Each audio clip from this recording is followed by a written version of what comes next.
5 seconds.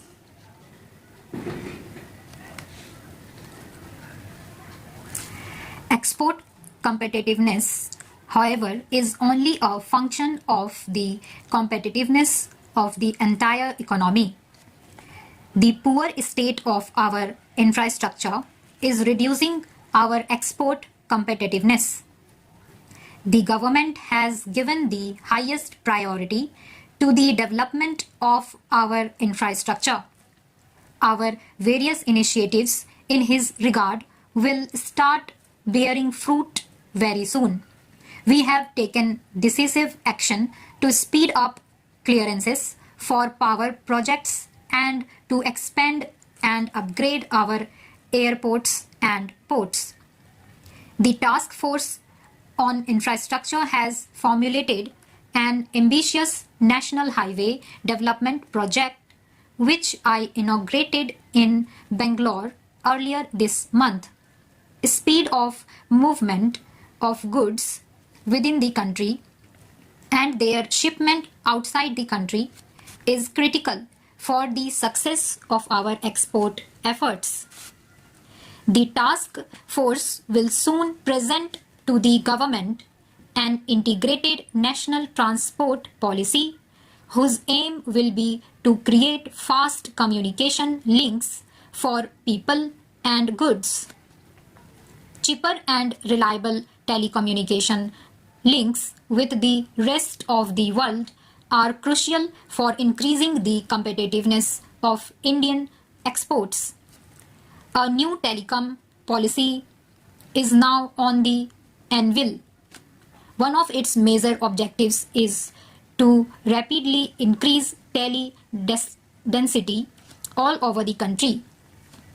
It will ensure that the prices of domestic long distance and international calls follow the global trend of sharp decline and become as cheap in India as in the rest of the developed world in the shortest possible time. The new telecom policy will also be a big boon to India's software exporters. You are already aware of the many steps taken by the government to make India a superpower in information technology. We have received an excellent response from the industry in this regard. A recent happy development has been the signing of the free trade agreement between India and Sri Lanka, which will bring closer economic integration in the South Asian region. I am confident that this agreement will lead to greater trade between our two countries which share so much in common.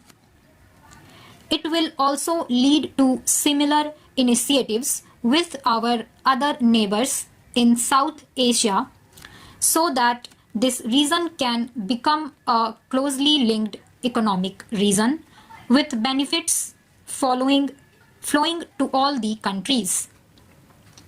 Friends, the global economic slowdown in the last 2 years, coupled with the meltdown in financial markets in East Asia and elsewhere, have hurt our exports. In such testing times, it is all the more necessary that you take this adverse development as a challenge for all here. I am happy to be with you this morning to participate in the India Tourism Day celebrations. I congratulate all those who have been named for receiving the award.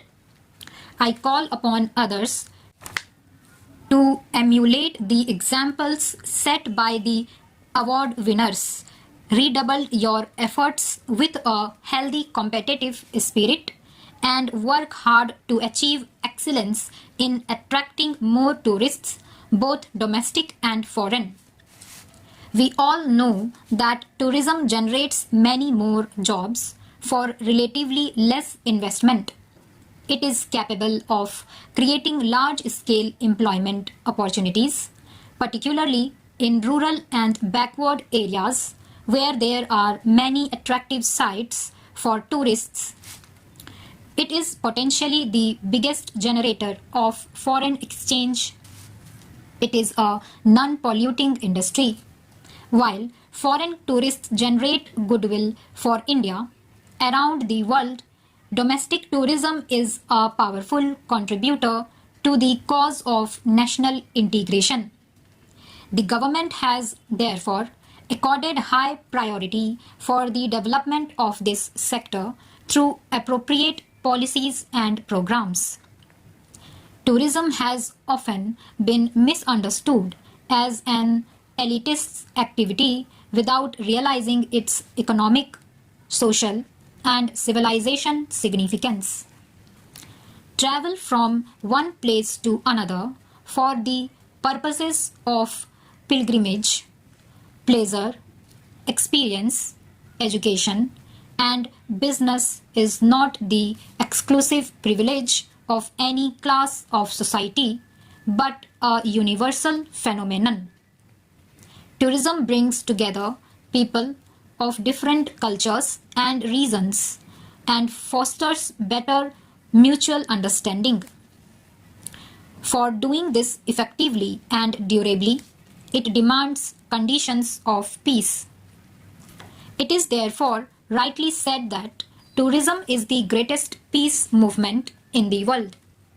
Therefore, I commend all of you working to promote tourism in India for also promoting the larger goal of peace and harmony around the world. Friends, on a day like this, it is natural for us to celebrate what India has achieved in the field of tourism, but it is equally necessary to focus our attention on the gap between our achievement and our own targets, and also the gap between the progress of tourism in India and that in other countries of Asia and the world. If there is any destination in the world which offers the widest choice to tourists, it is India. Nature tourism, culture tourism, exotic tourism, adventure tourism, and spiritual tourism. We have everything in India to cater to the diverse preferences of domestic and international tourists. Yet, our target of 5 million foreign tourists have not been achieved, whereas even smaller countries are getting tens of millions of tourists. Why is this happening?